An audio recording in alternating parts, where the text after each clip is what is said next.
One of our main principles here is to give players a variety of experiences. So for Port, what we were really looking to prove is the viability of close quarters battles and urban combat. More flashpoints, more ambushes, and all the different tactics those bring about. So that was the main goal of our design of Port. We referenced the design of many cities to get to where we are.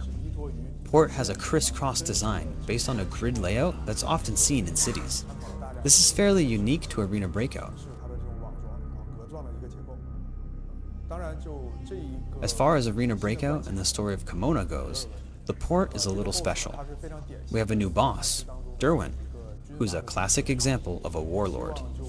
My hope is that as we continue to tell our story, as we continue to develop new content, more and more players will explore and take an interest in understanding the backstory of what's going on in the Dark Zone.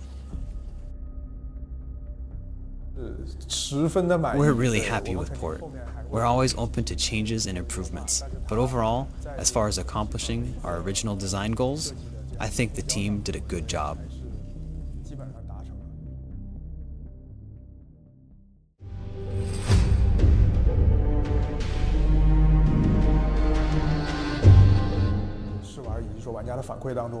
We've seen from some players a few things that indicated a big problem with the map's weighting.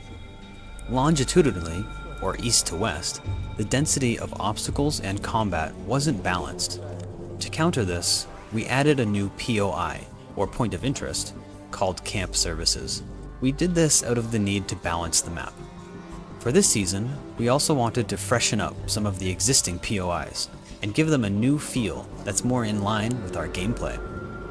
This is why we refreshed the observation deck into the new cable car station.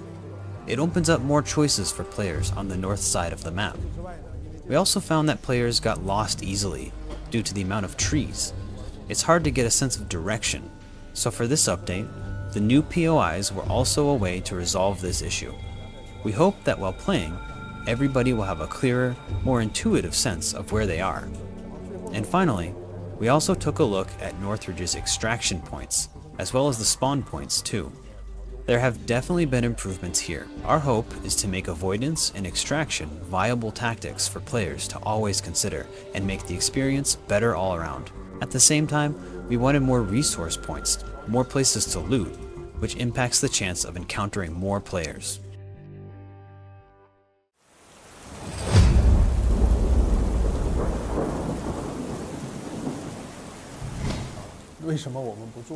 Why don't we have a permanent night mode? Well, we touched on this in one of our latest dev spotlights.